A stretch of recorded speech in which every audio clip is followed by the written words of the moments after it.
Boa noite, pessoal. Meu nome é Mirela Carla, está no ar mais um Hotspot, podcast mais atípico desse interior. Uma salva de palmas, minha gente!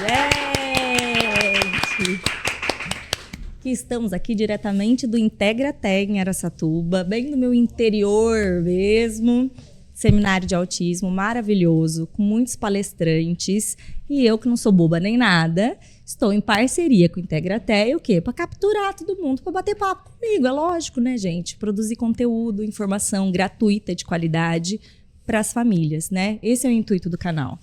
Acessar o máximo possível de famílias, democratizar o acesso à informação de qualidade e fortalecer a nossa rede de apoio, né? Enquanto mãe, é sempre o que eu busco, esse fortalecimento de rede, porque sozinho fica muito difícil, né? E o tema escolhido para esse bate-papo agora é um tema muito importante, não falamos disso ainda no canal, sobre o tratamento medicamentoso no TEA. Para conversar aqui com a gente, nós temos a psiquiatra a doutora Carolina Marçal. Uma salva de palmas para a minha convidada, seja muito bem-vinda! Obrigada, Carol. Obrigada pelo convite. Você vê que é Carol, viu, gente? Vocês sabem que eu não consigo manter a formalidade, né? Não dou conta. Eu sou sempre a Carol. Então tá. Só quando alguém tá bravo que não. Só quando tá bravo que não. Não vai acontecer isso aqui. Sim. Escuta, medicamento é uma coisa que deixa a gente muito aflita, né? As famílias, a gente tem uma resistência e, assim, super justificada, né? A gente percebe um excesso de medicação, assim, meio que desmedida, né? Que dizem de um overtreatment, que dizem, né? E eu queria começar ali. Tem algum medicamento para o autismo? Não. Gostaria muito que tivesse alguma coisa que vamos cuidar da interação social com essa medicação, ela vai melhorar, como se fosse uma medicação para abrir o mundo, que alguns pais perguntam, mas a gente não tem ainda. É muito importante esclarecer isso, né? Porque a gente escuta de forma leiga, assim, né? Toma remédio pro autismo. Pro autismo. Não, pro autismo a gente sabe que não tem. Exatamente. Os medicamentos, você vai avaliar aquela criança, o indivíduo, e decidir de acordo com os sintomas e direcionar os prejuízos do que pode dar um suporte, né? O que acontece muito, eu percebo os pais no consultório, às vezes chegam pro diagnóstico e a angústia deles é a questão do diagnóstico, óbvio, mas assim, doutora, eu não queria dar remédio. Mas eu falei, mas o tratamento não é o remédio, o tratamento são as terapias, são as intervenções em consultórios, as intervenções em casa, não. O remédio, ele é secundário. Uhum. E quando chega uma criança muito pequenininha, né? Quando os pais estão ali ainda descobrindo na suspeita de diagnóstico, o que você acha de já começar a tratar com medicamento ou aguardar o início da intervenção?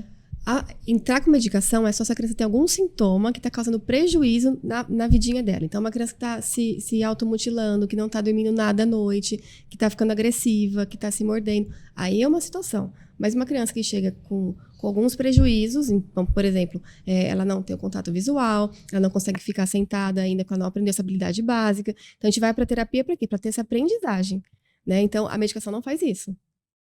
A medicação, ela te auxilia a te regular para que você fique mais pronto para receber esses estímulos, né? Construir um repertório de habilidades, isso. né? Então, muitas vezes, uma criança hiperativa, daí é um diagnóstico como comórbido, né? A criança muito, muito inquieta, muito agitada, ela não consegue seguir o que é feito, o que é proposto pelas terapias. Então, a medicação auxilia para que ela se desenvolva melhor. Mas isso são alguns casos, né? Porque eu brinco que criança é criança, né? Sim. E criança é agitada, criança é inquieta. Então, a gente tem que avaliar todo o entorno para saber se é uma inquietação de alguma coisa comórbida ou uma inquietação que a gente pode trabalhar ali com comportamento nas terapias. Nas terapias, né? Quando eu tive o diagnóstico do meu filho, o Arthur tem 6 aninhos, e eu tive o diagnóstico dele com 2 aninhos. E na época, eu levei, ainda na busca do diagnóstico, assim, meio que em seguida, levei em alguns médicos. Não era nem por duvidar nem nada, para mim fez muito sentido o diagnóstico. Uhum. Era mais assim, eu queria conseguir consulta para ontem. Aí eu conseguia a agenda de não, marca, deixa marcado, deixa o outro marcado também, sabe? Aquele desespero. Mas eu lembro que um desses médicos que atendeu o Arthur, eu saí de lá já da consulta com uma receita de medicamento, né? E lembro dele dizer assim pra mim, olha, você precisa dar esse medicamento, porque o medicamento vai assim, adubar o cérebro do seu filho, ele não vai aprender sem isso aqui. E eu saí de lá super convencida, na verdade, né? Assim, tá, vai adubar o cérebro dele, É o que né? a Ele não gente vai quer. conseguir sem isso. E aí, depois, quando eu fui ter uma outra opinião, disseram, não tem o menor cabimento, tá começando agora, né? Não vai começar com medicamento. E aí, eu, né, tinha essas duas posturas e a gente não iniciou com o medicamento, né? E o Arthur nunca tomou medicamento nenhum. Então, no caso dele, eu acredito que aconteça às vezes com muitas crianças, de você não dar nem a chance para as terapias começarem a fazer algum efeito, né? E de ver qual que vai ser o grau de resposta. E já, eu achei, hoje, olhando para trás, eu achei um absurdo eu ter saído com o meu filho na primeiríssima consulta Uma prescrição. com uma prescrição de medicamento controlado, assim, né? Então, é complicado esse tipo de conduta, né? É complicado e também a gente vive numa situação, acho que você trabalha muito com isso, a gente vive num país que a gente não tem terapias para todo mundo. Então, muitas vezes a criança piora o comportamento por uma dificuldade e começar as terapias. Então, aí é necessário entrar com medicação para controlar alguns sintomas que a gente iria trabalhar de forma muito melhor, né, e mais eficaz para a criança nas terapias. Mas às vezes precisa por conta dessa demora. Mas uma primeira consulta é só se a criança tiver alguma coisa muito grave mesmo. Né? Uma situação bem... Eu, como psiquiatra infantil, os pais chegam às vezes no meu consultório, independente do diagnóstico, assim, desesperados, pensando que a gente tem que medicar todo mundo. E não necessariamente.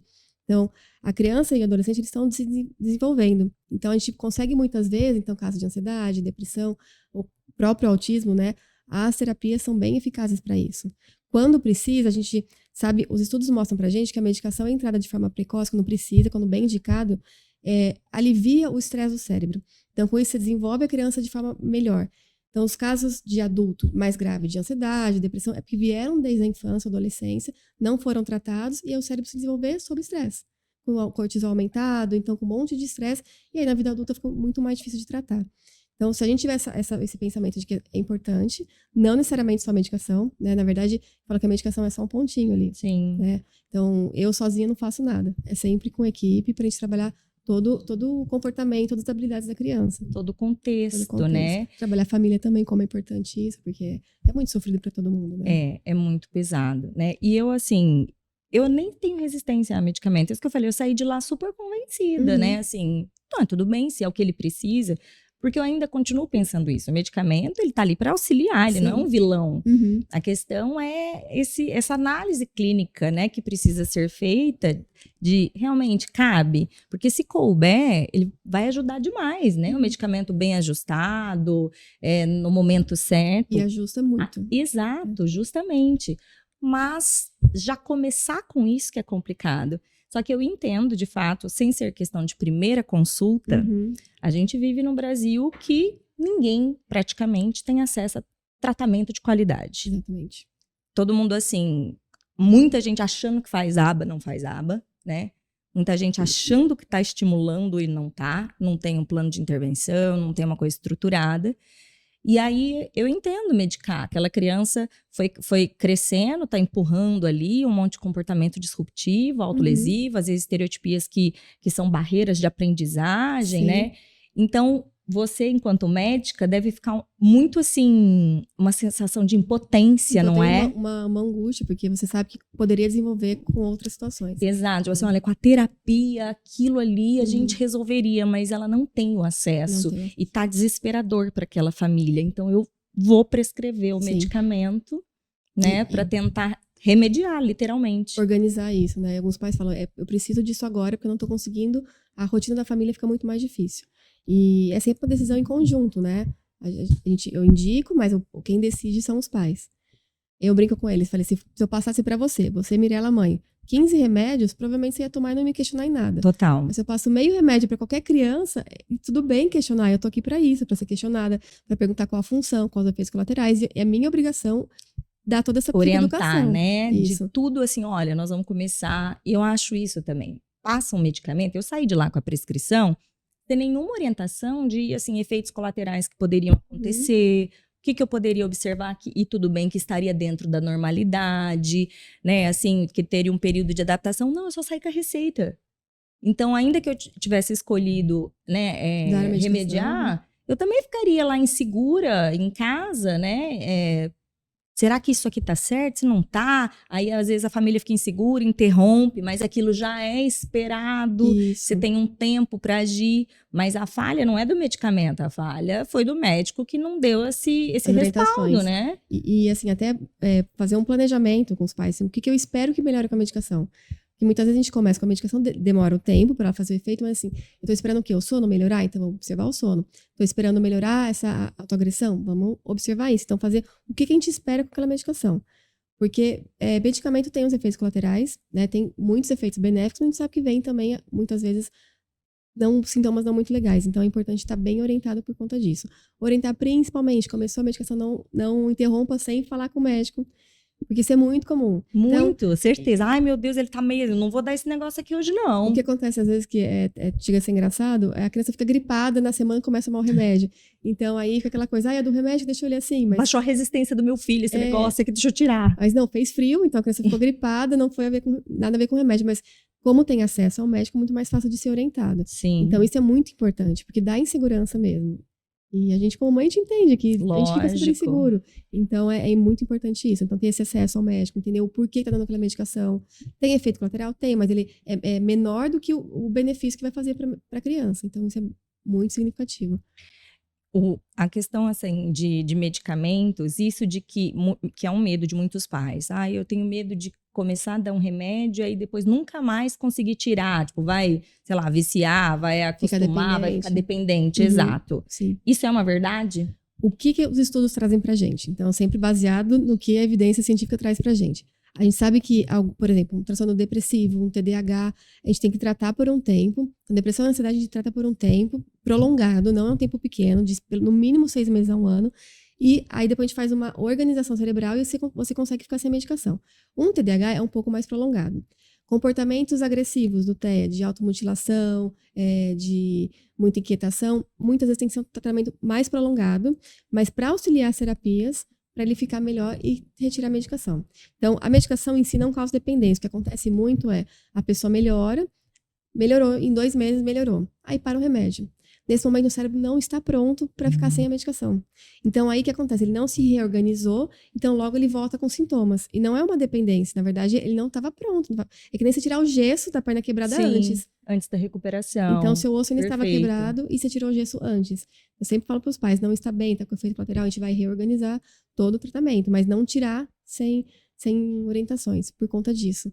Aí eles falam, mas está tão bem. Sim, está ótimo. E a gente tem que dar essa informação para o cérebro todos os dias com a medicação para ele se manter assim por um tempo prolongado. Eu acho até que isso da questão da dependência, esse efeito prolongado, o uso prolongado, também deve estar diretamente associado. Vou puxar aqui, ó. Fala, Juninho, pode entrar aqui, dá oi pra galera. Oi. Dá-lhe pra ela. Qual que é o nome dela Alice. ali para te ajudar? Pede pra Alice ajudar aqui, a Carol. Eu tava falando, peraí. Da medicação de uso prolongado. Isso. Acho que o tempo de uso, de ser muito estendido, deve estar diretamente ligado também à questão de se você está tratando também com terapia ou não. O tempo de uso, o que a gente vê é que, assim, principalmente terapia, mas a gente vê que a gente tem que tratar por um tempo mais prolongado para ter uma modificação da maneira como o gene se expressa, da expressão gênica. Então, a medicação vai lá no cérebro, na neurotransmissão, e ele vai reorganizar. Então, ele faz aquele efeito imediato de melhora dos sintomas. Se tirar a medicação, ele vai voltar a trabalhar como antes. Mas se manter por esse tempo necessário, ele vai ter uma modificação da expressão como o gene se expressa. Não modifica o gene, mas como ele se expressa. Então, com isso, você melhora os sintomas a longo prazo. E pensando numa criança de 10 anos que vai viver até os seus 80, a gente tem 70 anos de melhora. Então, 1 ano de medicação, o quanto que é significativo para a vida dela, né? Sim. Então, mesmo que aquela criança, aquele indivíduo não esteja sob intervenção, o próprio fármaco em si pode ir gerando essa melhora, essa reorganização que você disse. Exatamente. Só que é importante as terapias porque é muito comportamento. Então, a gente está falando do autismo, a gente não está tratando o autismo, a gente está tratando comportamentos, né, do autismo. Então, isso tem que ser a terapia ali aquela repetição, que é o ABA mesmo, né? Então, Isso. o que é o ABA? O que é o ABA? Quando a gente fala, eu faço 1 hora de ABA por semana, isso não é ABA, né? Não é. Então, é a repetição, é a constância. Intensidade. Então, né? isso é muito importante. E aí, a gente faz isso no comportamento e a medicação faz na parte cerebral. Então, aí, com isso, a gente tem um ganho muito bom. Porque, vamos supor, então, se a gente está falando de alguma estereotipia autolesiva, né? E você dá um medicamento para acalmar, né? Mas não está tendo um tratamento ensinando um comportamento substitutivo. Exatamente, para redirecionar. Exato, um comportamento adequado no lugar. Então, você não está fazendo cadeias de aprendizagem. Não. Aí, você não tira o remédio nunca. Exatamente. Porque você não construiu novos repertórios, né?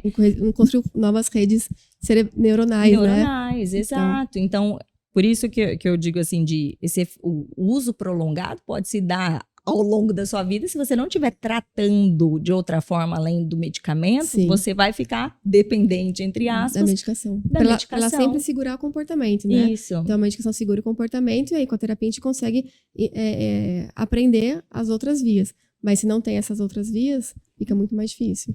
Porque é muito importante, gente, saber que até mesmo questões de estereotipia sempre tem uma função de autorregulação, né? Então, é preciso fazer uma análise funcional, sensorial, né?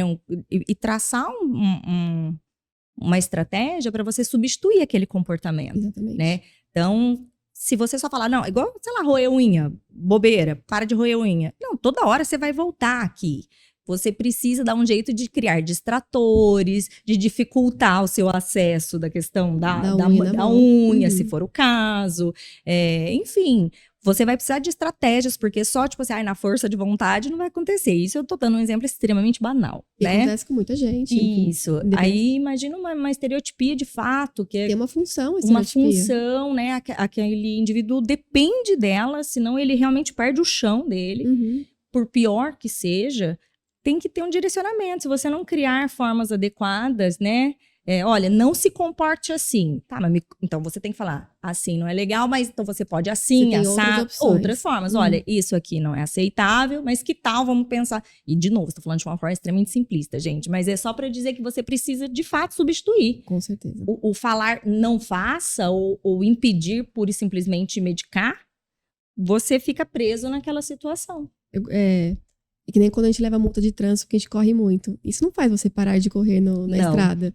Você só breca na hora do radar. Que tiver o radar. Então é a mesma coisa. Então, isso de ficar a punição de não faça não vai funcionar. Então, tem que dar outras alternativas de como funcionar de forma mais adequada, de mais funcional.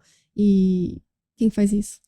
Análise do comportamento, Sim. né? É muito importante. Por isso que tem que estar muito alinhado, muito alinhado. Né? E tem muito estigma, assim, negativo para o psiquiatra infantil, não tem? Tem. A resistência, assim, de, sei lá, a mãe saiu da escola com uma orientação que tem atraso, busque um psiquiatra para sua criança de 2 aninhos, aquele... Como assim, psiquiatra? Eu acho que tem uma relutância muito grande. Até mesmo nessa condução inicial, se você fala, leva numa fono para avaliar. Ou às vezes num neuro. O neuro, eu acho que você tem uma escala ali, assim, a fono, acho que a psicóloga, aí o neuro, o psiquiatra. Né, como se fosse uma gravidade muito maior. E é tão importante a gente falar isso porque é o médico que vai ser assim competente justamente para alinhar, né? A gente tem que normalizar isso e tirar esse estigma do psiquiatra infantil. Tem muito, né? Assim, não só o infantil, mas o psiquiatra de forma geral e o infantil ainda mais, por ser criança. Então, às vezes eu escuto, nossa, mas psiquiatra infantil, você trabalha com o quê? Crianças não têm depressão. E sim, sabe que tem depressão, criança tem ansiedade, tem o próprio TDAH, o TEA, enfim. Tem muitos transtornos que são importantes serem tratados agora, para não virarem adultos com mais dificuldades. Então, o desenvolvimento deles é tão incrível, é tão gostoso você ver o quanto eles melhoram, o quanto eles se desenvolvem, porque a gente pega aquele cérebro que é esponjinha. Então, todas as informações que você planta ali, dá frutos.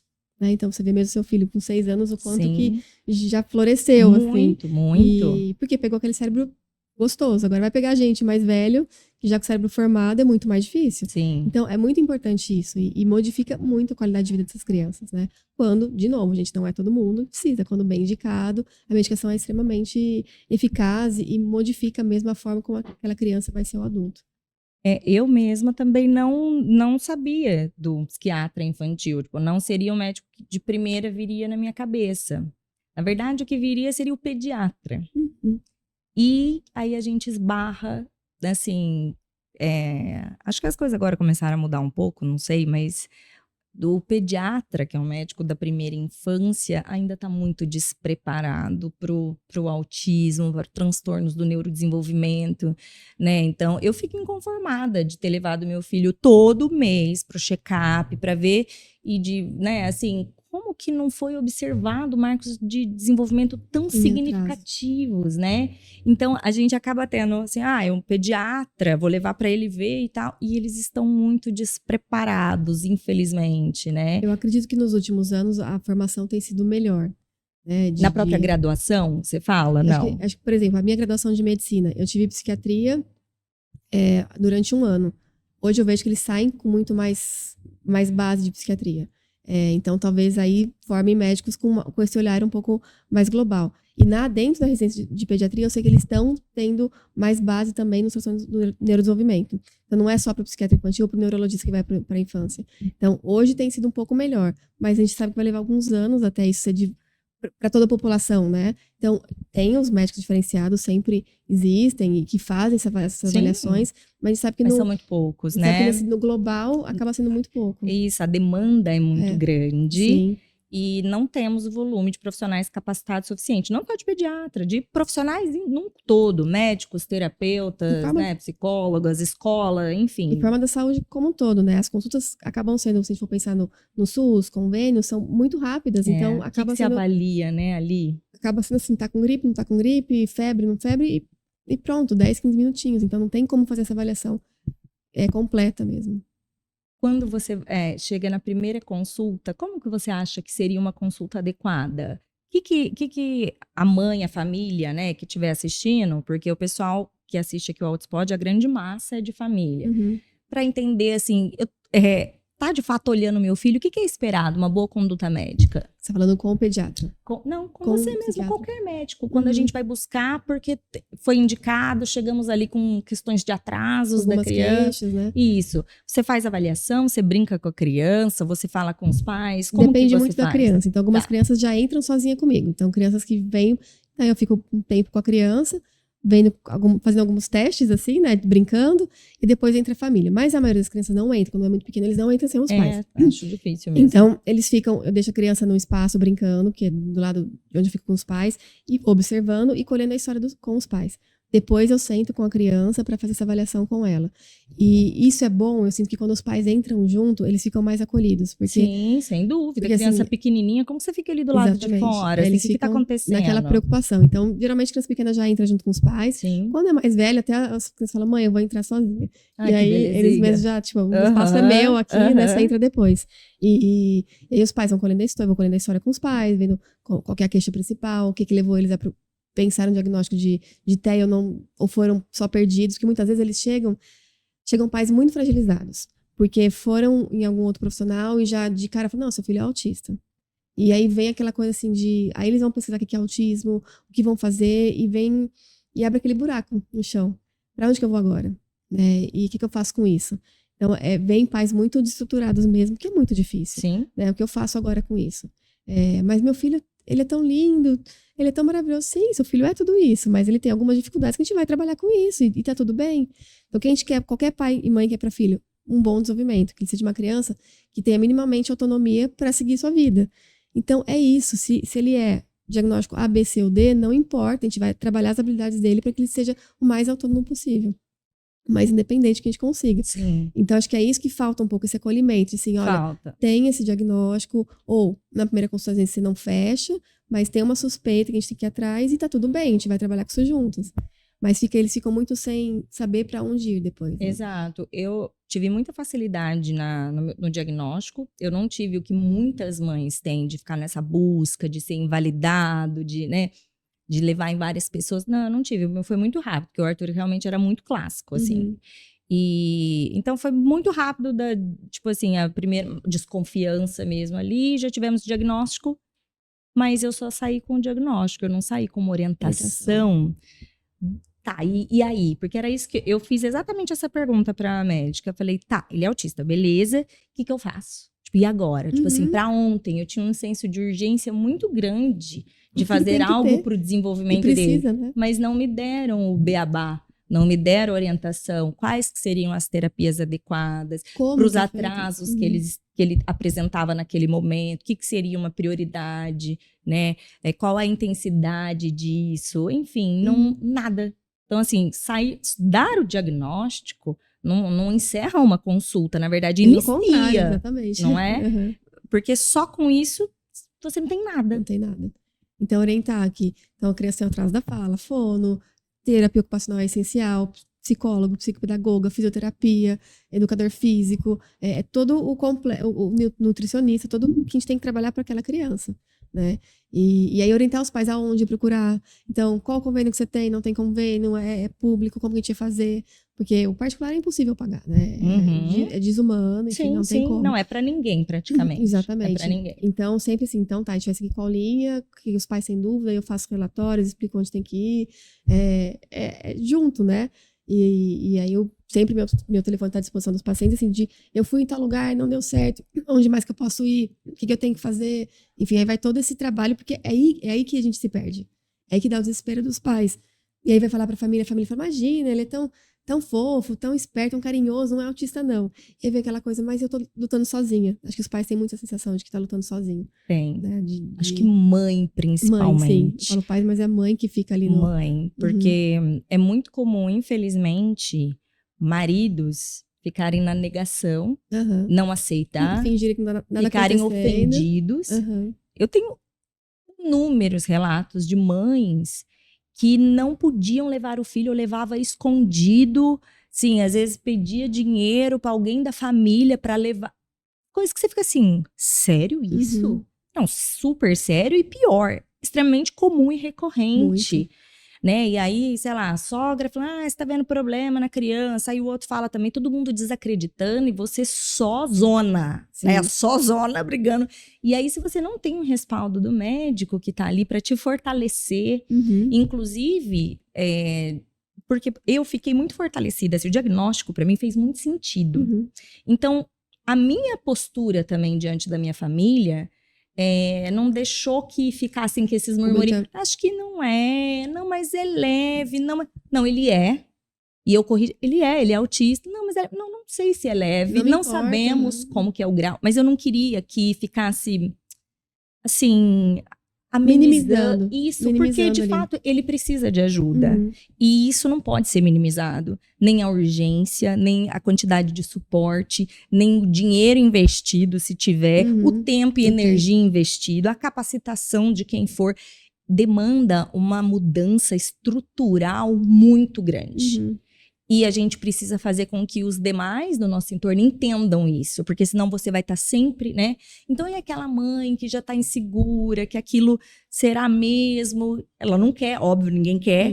E aí tudo que você se conforta com essas negações, as coisas que você vai ouvindo, só que nisso você perde um tempo precioso de intervenção.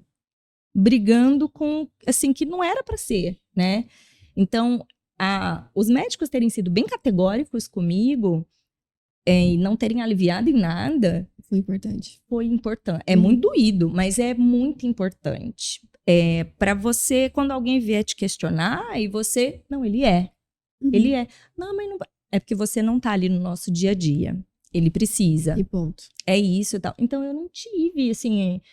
E olha que foi rápido. A família nem estava preparada para aquilo. Né? Mas, e eu lembro assim, o meu pai, né? Meu pai é maravilhoso, um pai incrível, um avô maravilhoso. Meu pai tinha dificuldade de pronunciar que o Arthur é autista. Então, assim, a gente ia nos lugares, né? E aí, sei lá, se tem recreação, alguma questão, ele tem seletividade alimentar importantíssima e tal. Então, às vezes eu pedia, pai, pede lá não sei o que pra mim, pra me acudir com alguma coisa. E aí ele patinava, né? Assim, é que meu neto, é que ele tem um problema, se ele tem umas questões. E aí eu falava assim, pai, fala que é autista. Ó, é autista, ele é autista, E né? tá tudo bem. E tudo bem, ele é autista. Eu fui, inclusive, treinando o pessoal por conta dessa questão da aceitação. Sim. E tudo bem, né? E tudo bem. De novo, acho que é a questão do estigma. E quanto mais natural a gente trata, porque é algo natural. É algo natural, né? Grande parte do nosso luto é porque isso tudo sempre ficou muito assim, escondido, muito tabu. Ninguém pode falar, não pode tocar, não pode comentar. Nossa, se eu falar uma palavra errada, isso só afasta. Exatamente. Não tratar seu filho de forma diferente, porque é seu filho. A psiquiatria, de forma geral, sempre ficou muito afastada. Então, eram os hospitais afastados, que os loucos ficavam lá. Louco, E se médico for de pensar- louco. Exatamente. E aí, assim, o médico de louco adulto, tá, mas de criança, poxa, não, né? É mais louco ainda, né? E é muito atual, se a gente for pensar, os hospitais psiquiátricos serem dentro de hospital geral. Porque eram sempre afastados. Então, isso é muito novo mesmo. Então, vamos pensar, estou falando da psiquiatria no hospital, mas isso é para a população. Hoje, não tem mais internações prolongadas de pacientes que ficam internados por anos em hospitais psiquiátricos. Isso acabou. Acabou nos últimos anos. Então, é porque eles estão aqui com a gente, na sociedade. Porque Devolver é isso. para a sociedade, Então, né? assim, a Aqui. sociedade tem que estar preparada para receber, porque eles têm esse direito a ter qualidade de vida da sociedade, e tá tudo bem. Então, que nem cadeirante, por exemplo, a gente tem que ter acesso para cadeirante em todos os lugares. Sim. Não é um ou outro, não, são pessoas que estão aqui. Mesma coisa para o autismo, deficiência intelectual. Então, é importante a sociedade se preparar. E quanto mais a gente faz treinamento de autista e ponto, as pessoas têm que entender que não é, nossa, meu Deus, tem que ser um lugar especial. Não tem que ser um lugar especial. Todos os lugares têm que ser especiais. Então, Isso. porque é natural. Estamos Natural. aí, a gente tem que colocar isso mesmo. Normalizar essas existências. Exatamente. Porque elas estão aí. Antes estavam trancafiadas no quarto, não participava, não ia em shopping, não ia na escola, não ia em restaurantes, não iam todas as deficiências, né? Sim. E isso é muito errado e bizarro, né? Assim, é bizarro. E eu sempre me questiono disso, porque eu passei uma vida sem nem questionar isso. De fato, as deficiências estavam super afastadas, assim, do meu... Não conhecido de longe. do meu dia a dia, da minha realidade, de todos os lugares que eu frequentava, todas as escolas, todos os cursos, todos os passeios, não estavam. Então, e aí eu fui me conscientizar disso depois que eu me tornei mãe de autista. E eu me sinto míope. Porque eu falei assim, cara, que mundo que eu vivi? Onde que eu estava? Esses dias uma mãe comentou comigo que muita dificuldade em escola, a gente sabe disso. A mãe estava se queixando, que a escola não tem feito um movimento para acolher e adequar. Ela, ai, doutora, podia ter escolas para autistas. Eu falei, não, pelo amor de Deus. As escolas têm que se adequar. Não a gente colocar todo mundo num lugar só e excluir eles. Porque é isso, não. As crianças têm que entender, mas é principalmente a escola, né? Eu tenho um filho de 6 anos também, e ele é muito engraçado. Ele falou pra mim assim, ele tem um autista na sala dele, que fica com uma acompanhante. Aí ele falou, mamãe, o fulaninho, ele não fica muito com a gente, às vezes ele fica girando. E aí, como eu trabalho muito com isso, eu falei, filho, lembra que a mamãe contou pra vocês que a mamãe trabalha com crianças, que tem um cérebro que desenvolve um pouquinho diferente de vocês, então tem algum comportamento que é um pouco diferente. Sabe quando você fica feliz, você pula? Então, às vezes ele precisa girar. Ah, é isso? Ah, entendi. Então tá bom, pronto, o amiguinho ficou amiguinho dele e... Para eles é tão simplista Muito. a gente explicar fatos. Sim. Né? A gente adulto que já vem todo com uma carga de preconceitos, né? Assim, estruturais. Mas para eles é muito simples. É muito simples. E o amiguinho tá ali, dançou festa junina com eles. Uma hora ele se perdeu na dança, os outros amiguinhos puxaram ele. Foi a coisa mais fofa, assim. E tá aí, né? Então é isso. A sociedade tem que estar preparada para isso. Então acho que essa luta das mães, né? Para demonstrar que tá tudo bem. E o falar com tranquilidade aproxima. Com certeza. Porque se você tem uma criança, uma salinha de crianças típicas que seja, e aí chega um amiguinho, sei lá, com paralisia cerebral, um amiguinho cadeirante, deficiência física, e aí, ou então tem estereotipia. E aí alguma criança faz uma pergunta. Por que ele tá fazendo assim? A criança tá perguntando que ela tá descobrindo o mundo. Não é fingir que não existe. Tipo assim, não, exato. Se você fala, quieto, não vem pra cá. O que você ensinou pra aquela criança? Toda vez que ela se deparar com uma existência diferente, ela vai se calar, ela vai se afastar, ela vai... É isso que a gente foi ensinando e vem ensinando, né? Perpetuando esse tipo de sensação. Não fale, não toque, não sei se eu cumprimento, não sei, né? E isso, de novo, segrega. quando tiver esse tipo de pergunta, gente, responda. Olha, meu filho já fez isso inúmeras vezes comigo, né? Assim, eu já contei várias vezes essas histórias, mas que a gente encontrou uma senhora deficiente visual de um olho e é branco, né? Uhum. E a gente tava, assim, no shopping e ele olhou pra ela e ele ficou assim, né? Uhum. E ele, mamãe, porque o olho dela é assim. Crianças né? fazem isso. Lógico né? que faz, né? E aí eu falei, filho, porque o olho dela é diferente, cada olho é de uma cor, né? Assim, eu dei a resposta mais simplista que deu na Uhum. hora. E aí eu falei, fala oi pra ela. Você falou oi pra senhora? Aí ele, oi, né? E aí ela sorriu, depois nós ficamos conversando. E eu percebi que ela ficou muito feliz da aproximação, porque a gente continuou ali. Eu não fiz, tipo, Arthur, não fala disso. Tipo, ai, desculpa, feio, dá licença. e Tipo, saiu. Uhum. não, né? Então, assim, olha, fale para cumprimentar, explique que é uma diferença. A explicação vai ser de acordo com a capacidade que a criança tem de compreensão. Com certeza, Tem que sim. ser um negócio muito simples, enfim, Uhum. né? Então, por que ele tá de cadeira de rodas? Porque ele precisa da cadeira de rodas para andar. Meu filho uma vez viu um moço com a perna amputada dele. Mamãe, por que ele não tem aquela perna? E ele escutou. Eu falei, filho, acho que sofreu algum acidente. Aí ele falou assim, acho que ele desobedeceu a mamãe dele, né? Ele falou? Então, olha, fez essa- então a cabecinha deles como é, né? E é muito importante a gente tocar nesses assuntos, Sim. falar, mostrar e aproximar, Uhum. né? Aproveitar aquela oportunidade para ensinar não só sobre Os aprendizados, diferenças, isso, mas até de semelhanças. Uhum. Então, olha, aquele amiguinho ali, porque tá na cadeira de rodas, que seja, né? Então, você explicar aquela diferença e falar, olha, você viu que a camiseta dele é do dinossauro? Ele gosta também, igual você. Uhum. Né? A gente buscar semelhanças, diferenças e existências, assim, e tudo bem, Uhum. né? Normalizar tudo isso. Eles vão crescer diferente, sem essa coisa Exato, de recuar. de recuar, de estranhar.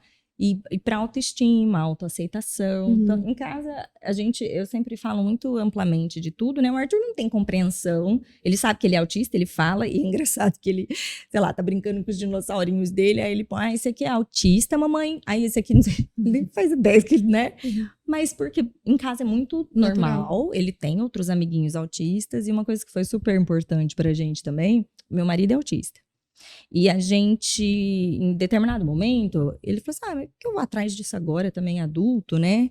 Isso não vai mudar nada. E aí eu falei, vai pro nosso filho, como uma representação para ele, um espelho para ele, uma identificação, um pertencimento. É importante que as pessoas se manifestem, que falem de si, que falem das suas condições, porque você não deixa as pessoas em ilhas, estanques, né? E eu sei que o Arthur ainda vai ouvir muito xingamento pejorativo, mas e tudo bem, a vida é assim, fazer o quê? Mas eu preciso prepará-lo, ele, com autoestima, para que isso não é tão negativo. Exato, para que ele resista a isso. Que ele entenda que assim, a pessoa que usa autista como pejorativo, ela que tem a dificuldade, não é ele. Exato, tipo assim, e daí? É uma, né? Você, seu, sei lá, linguarudo, seu cabeçudo, brincando, mas assim, tudo bem, uma condição qualquer. E como ele ama esse pai, ele é apaixonado por esse pai, ele se espelha muito. Falei, assim, a gente precisa, porque para poder falar para ele, você é autista, o papai também é. Olha, não tem referência positiva maior para ele, né? Então, isso das pessoas, de fato, se apresentarem, mostrarem, falarem das suas diferenças, isso é muito importante para o caminhar da sociedade como um todo. Né? Sim. Então, a gente, às vezes, vai parar, assim, tem vaga, né? A vaga do autista, e o Arthur assim, mamãe, a gente é autista, né? Eu falei, não, você e o papai é autista. E às vezes ele, por que você não é também? Porque a mamãe é diferente de você, filho, né? E vou tentando explicar da forma mais simplista, mas, de novo, não é algo que vai impactar. Não sei em qual momento da vida dele ele, de fato, vai ter consciência disso. Outra coisa que eu trabalho muito com ele é a questão de que todos nós temos habilidades e dificuldades. Todo mundo. Você vai ter as suas, eu tenho as minhas e tudo bem. Ninguém é perfeito em tudo e ninguém é incapaz em tudo. Eu falo isso muito eu gosto muito do desenvolvimento infantil, é uma coisa que me encanta muito. Então, trabalhar isso. Toda criança tem suas habilidades, toda criança tem suas dificuldades. Independente se tem um diagnóstico ou não. Isso é muito importante. Elas entenderem que aqui, nesse caminho azul, eu tenho dificuldade, mas o verde é super bom. Então, eu vou melhor no verde e vou trabalhar um pouco mais o azul para ser um pouquinho melhor, mas vai ser mais difícil. mas eu consigo fazer. Então, isso é muito importante, os pais estarem sempre pensando nisso, né? De, tem dificuldade, então ele não é bom no futebol, mas ele gosta de futebol, então deixa jogar, porque é o social dele que tá desenvolvendo, o físico vai desenvolver, não vai ser o Neymar da vida, mas ele vai se divertir, vai fazer os amigos. Então, não é aquela coisa, ele não é bom, então vamos tirar. Não, a gente vai ter essas dificuldades mesmo. Sim. E tá tudo bem. E tentar buscar isso, não só das potencialidades, mas buscar um prazer para aquela criança. Uhum. Porque quando a gente fala de crianças autistas, a gente sabe que a carga horária deles É assim, de CEO de empresas internacionais, Sim. assim, né? Muita demanda, obrigação. Por mais que as terapias sejam lúdicas, é muita demanda. Muito. E é muito importante neste caminho, nesse meio, a gente se esforçar para achar assim, válvulas de escape e coisas que aquela criança gosta. Todo mundo vai ter algum interesse, algum hobby, mesmo aquela criança que é muito pobre de repertório, porque às vezes eu falo isso, e eu falo, mas meu filho não gosta de nada. E meu filho também já não gostou de nada. De nada, eu não sabia porque eu brincava com ele, só empilhava blocos e sozinho, de costas pra mim ainda. Mas a gente tem que ir apresentando. Isso, a gente vai construindo, tenta daqui, tenta. Se você é aí que a gente trabalha para construir essas habilidades, para que a criança de fato consiga. Então, se ela já tem um contato visual rebaixado, ela já não nota os outros, já não faz um rastreio visual, já não percebe um monte de coisa. Se ela já tem, aí já prejudica a imitação, enfim. Então, você trabalhando nessas habilidades, isso vai te dando um mundo depois para essa criança experienciar. Exatamente. Né? E aí você vai conseguindo encontrar algo que ela se identifique e ressaltar essas potencialidades. E é uma dificuldade das famílias, porque a criança às vezes tem tanto prejuízo que eles acabam fazendo o quê? Ficam em casa o tempo todo. Sim. E aí com isso não apresenta ao mundo de oportunidades para ela se desenvolver. Então fica aquela família toda, fica a família autística, né? Todo mundo ali isoladinho, porque quando ele sai dá muito trabalho. E tá tudo bem se dá trabalho. Então por isso que eu falo de novo, a sociedade tem que estar preparada para isso. A gente tem que estar cada vez mais divulgando para que tenha esse entendimento. E tá tudo bem. Isso também sempre me ajudou no fato de que eu nunca me importei, não. Sei lá, eu saía com ele, era com ele. Eu nem percebia o meu entorno, já não percebo normalmente. Então quando esse tipo de coisa acontecia, é difícil, mas eu sentava no chão ali, eu ficava o tempo que fosse preciso. Dane-se. Né? Assim, Acho que quando a gente vira mãe, a gente fica um pouco assim, né? A gente precisa, assim, de fato, fazer e ligar o dane-se mesmo para não falar outra coisa. Para não privar nossa criança desse tipo de experiência. A gente vive numa sociedade que quer muito que a criança tenha um comportamento de adulto. E criança é criança. Então, criança sai correndo, criança grita, criança faz birra, se joga no chão, chora, derruba coisas. Porque isso é ser criança. E a gente fica o tempo todo tentando evitar que isso aconteça, mas nisso elas perdem muito. Então a gente tem que ir para lugares que isso tá tudo bem, que aceitem isso. Que todo lugar que você vai tem aquela coisa, não pode falar alto, que não sei o quê. Né? Assim, eu não sei quando que foi que nós caminhamos para esse fim. Não sei, parece que as coisas estão piores, né? Lugares que não aceitam crianças. Isso é sério, né? A gente pensar que lugares que não cabem aquelas famílias, né? E que não aceitam crianças típicas. Então, você, coleguinha, com a sua maternidade atípica e menos ainda, né? Você tá lá no final da fila. E eu lembro que eu, grávida, não sei se eu estava grávida, acho que eu estava grávida, lendo um monte de livro infantil, que eu podia fazer uma fogueira deles. Eu li aquele, não sei se você já viu, Crianças Francesas Não Choram.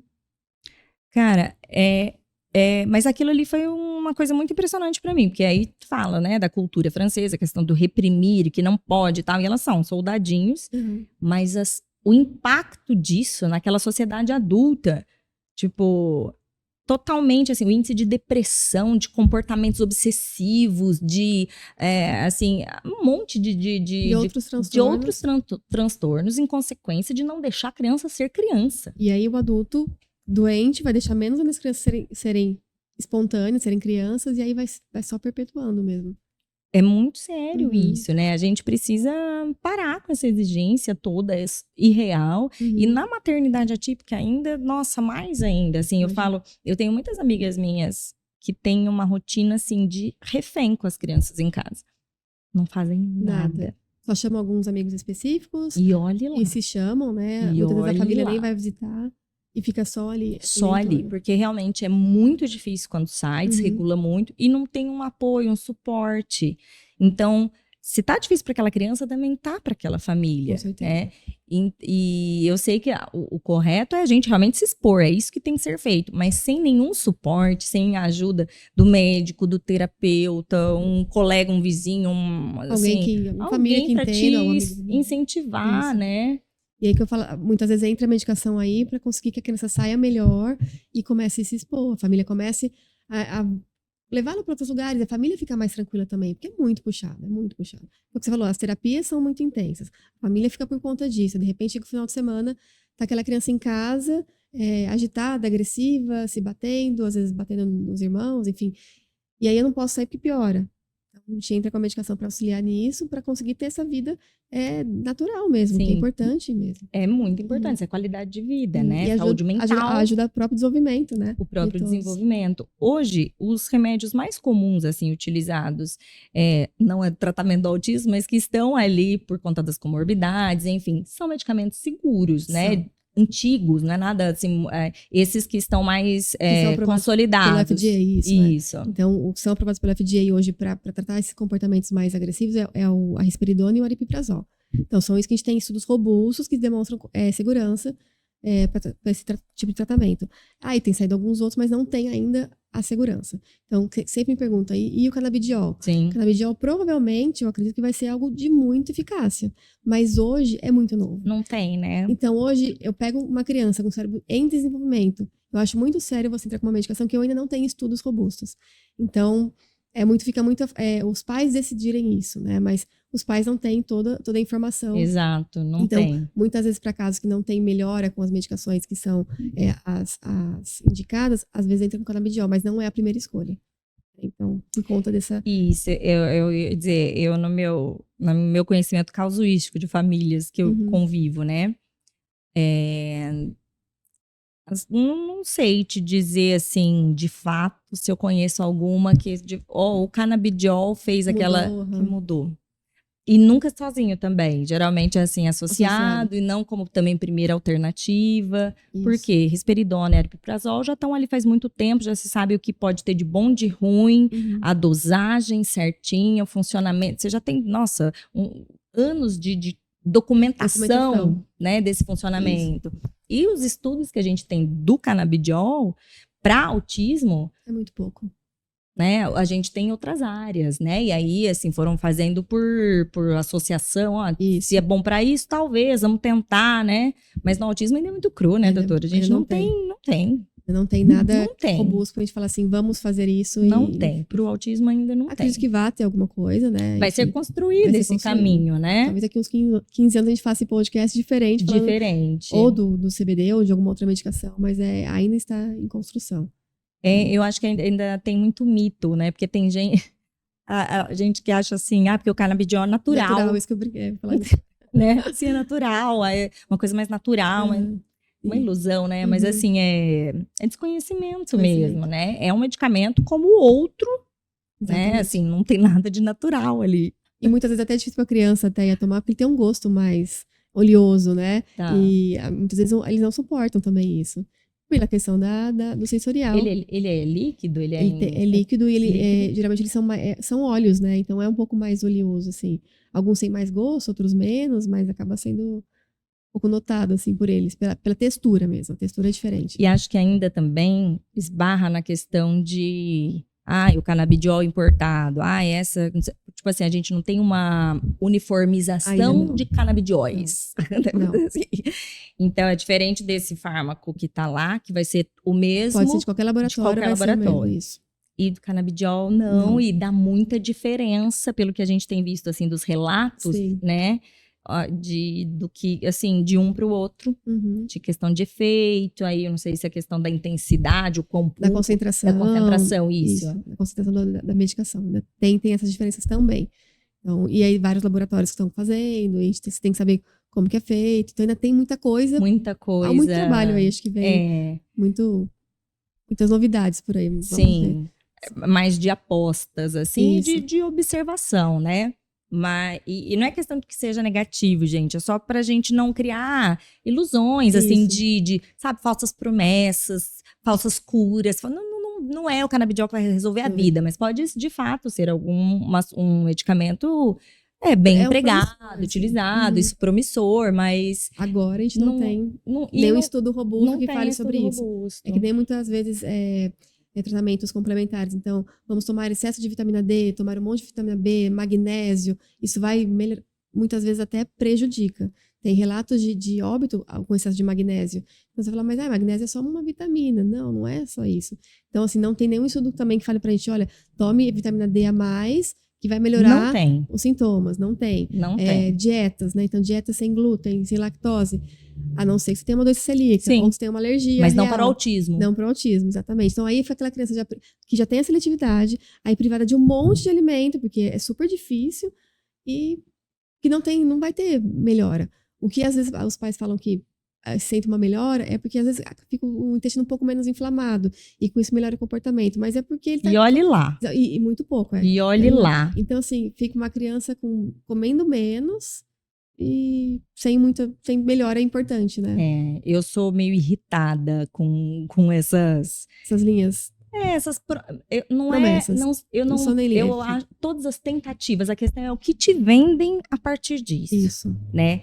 O que te é prometido e são muito assim díspares do que é prometido para você e do resultado de fato que você pode ter ou não, né? Então, eu como mãe, você é extremamente desesperada, você tá ali fragilizada. Se me falar se eu for até Aparecida do Norte, com um pé só, dando pirueta, eu vou. Você vai. É claro que eu vou, né? E aí a gente vê famílias gastando o que tem, o que não tem, o que pode, o que não pode. Pra fazer uma Com relação. falso. Cara, tipo, nossa. E assim, mãe, eu não fico brava com você. Mãe, pra mim, tem meio que um passe livre pra gente, tipo, sei lá, um passe livre pra doideira, porque a gente tá nesse estado mesmo. Uhum. Mas o profissional que te oferece e te promete isso, tinha que ser preso, desculpa. É muito tinha que grave. ser preso. Eu fico pé da vida, né? E o pessoal da dieta do autismo parece uma seita, porque toda vez que eu venho e falo mal de alguma coisa, chove comentário da galera e tal. E é óbvio, gente, que todo mundo se beneficia de uma boa dieta. É óbvio. Dieta balanceada. Exato, uma dieta balanceada, que você comer melhor. Mas para todo mundo. Mas restrições é diferente da dieta. É muito diferente. E principalmente aí a questão que pega no meu calcanhar de Aquiles ali, porque meu filho é seletivo extremo e a gente passa problemas sérios por conta disso. Então não me venda falsas promessas. Obrigada, Juninho. Juninho faz 2 horas que tá dançando ali, ó, pra me avisar do tempo. Eu não consegui ver. E o impacto que tem isso. É muito pequeno. Assim, né, de aquela tipo, a criança já não aceita o alimento, e aí aquela chance de você ter uma conexão, de você criar uma sensação mais legal, assim, na mesa, você gasta todas as suas fichas tuchando um monte de vitamina ruim na boca dela, disfarçando coisas no meio daquele pouco que ela aceita, e que aí você quebra aquela confiança e ela também pode parar de aceitar aquilo, né? Eu falo que te vendem essas coisas, te deixam em casa ali para você passar esses perrengues todos sozinho, sabe? Uma coisa importante para as mães, contem para os seus médicos se estiverem fazendo esse tipo de coisa. Não, nós não estamos aqui para julgar. Como você falou, mãe tem direito a tudo. E a gente tem o direito de obrigação, não tem direito, a gente tem obrigação de orientar. Então, muitas vezes os pais escondem. Então, eu sei que tá fazendo alguma dieta porque os terapeutas me contam. E aí você questiona, não tem nada. Mas tá tudo bem, a gente não tô aqui pra julgar. É pra orientar mesmo. Então, assim, a minha opinião é isso. Isso não tem estudo científico que comprove. Mas se você acredita nisso, eu não vou impedir. Sim. A maternidade é a sua família, exatamente. isso. Você tem essa autonomia. Muitas vezes os adolescentes falam assim, tia, pede pra minha mãe pra eu sair. Então, eu falo, não, quem manda em você é sua mãe. Então, assim, quem manda no seu filho é você. Sim. Né? A gente tá só pra orientar mesmo. Exato, pra orientar. É isso que eu fico, que me deixa pé da vida, assim, essas falsas promessas, assim, né? Sim. Então, até mesmo disso de dieta, eu tentei com o Arthur. E só piorou, no caso. E no fim, e olha, o que me disseram na época era que meu filho não ia falar, que ele não ia se desenvolver, que tudo que ele tinha de comportamento inadequado era por conta do alimento. Me colocaram um terror tão grande nisso, assim, e eu fiquei desesperada. E fiz esforços ali, tudo, e foi mais catastrófico ainda. E por fim, o desenvolvimento veio super bem, graças a Deus, no caso do Arthur, com muita terapia tradicional mesmo, com aquele beabá que tá super comprovado. Aham. Então, ele desenvolveu a fala, a linguagem, a comunicação, comportamentos sociais, à base de glúten, caseína e o que mais que é que fala? Porque essa é basicamente... E açúcar, que é basicamente a alimentação do meu filho. E não que eu me orgulhe.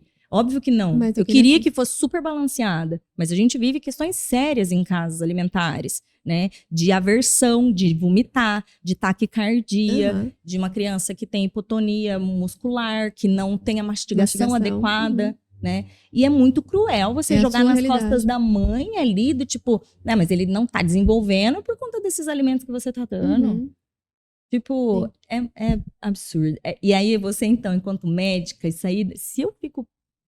Eu imagino você, a sensação de impotência, né? Porque tem toda essa modificação da família que fica mais refém ainda. Nossa. De uma coisa que não vai ter uma melhora significativa. Se tivesse, Exato. perfeito, a gente Exato. faria o sacrifício que foi, como você fez, e viu que não teve grandes resultados. Nada. Porque no caso do Arthur, ele não tem alergia, ele não tem nenhuma questão. É óbvio que se isso for uma questão do seu filho, óbvio, Uhum. a criança Tem uma inflamada, doença que celíaca. tem então, problema tem pra ir ao banheiro, o Arthur nunca teve, Uhum. que tem questões intestinais. Isso não fazia parte da Uhum. nossa vida. Nada dessas coisas faziam parte da nossa vida, né? Então, não se aplicava ao nosso caso.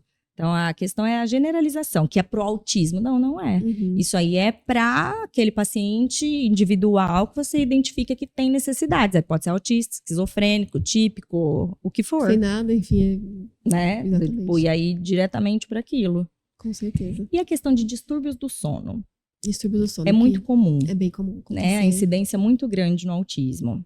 A gente, de novo, vem com aripiprazol e risperidona. Tem muitos estudos com a melatonina, né? Que muitas vezes vai para melatonina como primeira escolha, porque Uhum. auxilia bastante. Sim, E é o que a gente tem, assim. E principalmente a questão comportamental. Então, aquela casa mais tranquila, com menos telas durante a noite, ir apagando as luzes. Então, já tem aquela rotina de ir para a cama naquele momento e para a criança conseguir descansar melhor.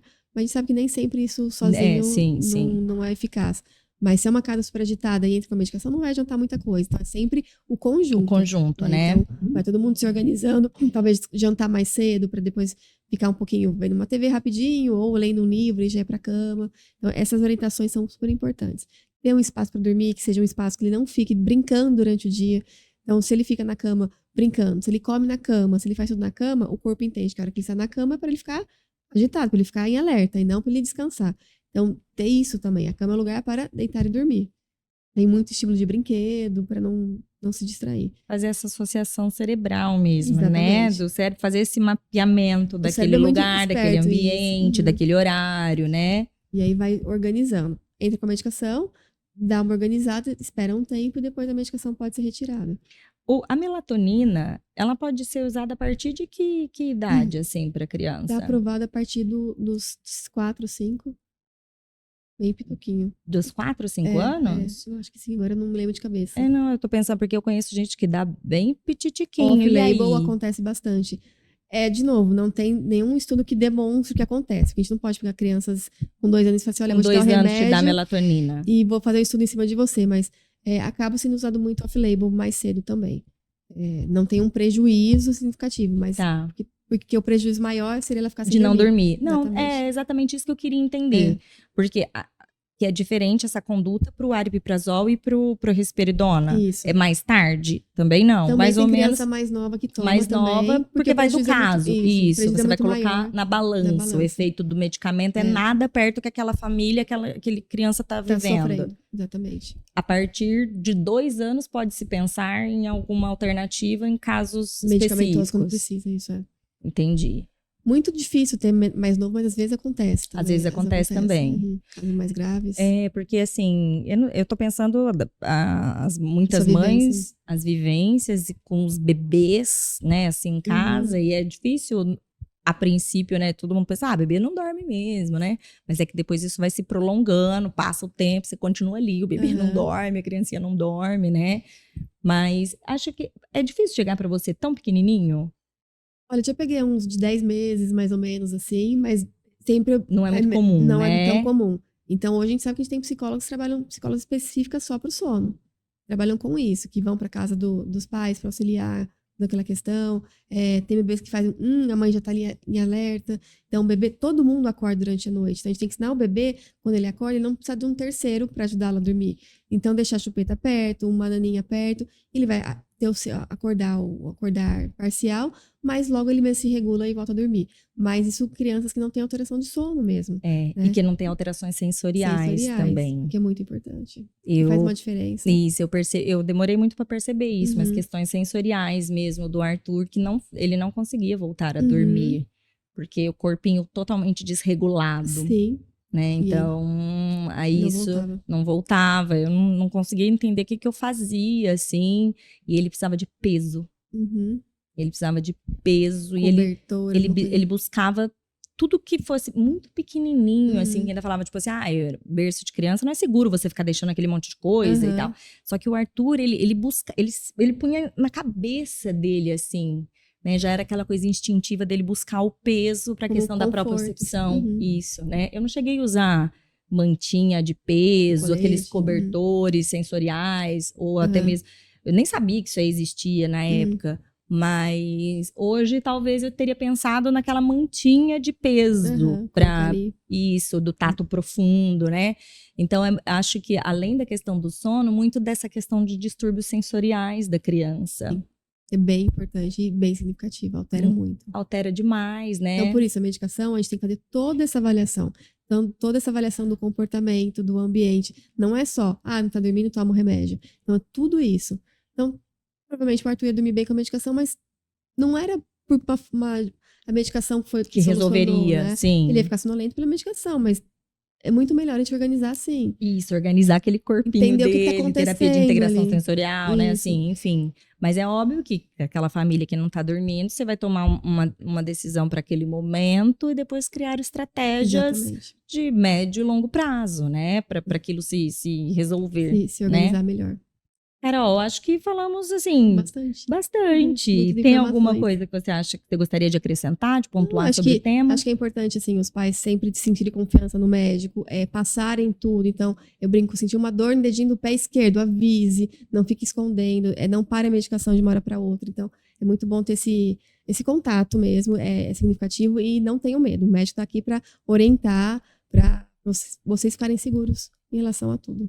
Não ter medo de ser julgado, né? Exatamente, pela sua maternidade. A gente precisa confiar e se abrir, né? E no fim das contas, a decisão vai ser sua, enquanto família. Enquanto família, né? Nós somos equipe trabalhando para fazer o mesmo gol. Isso. E todo mundo junto. Tá certo. Carol, muito obrigada pela sua participação. Obrigada a você. Adorei o convite. Obrigada, viu? Pessoal, fiquem ligadinhos que tem muito mais vindo por aí. Um beijo.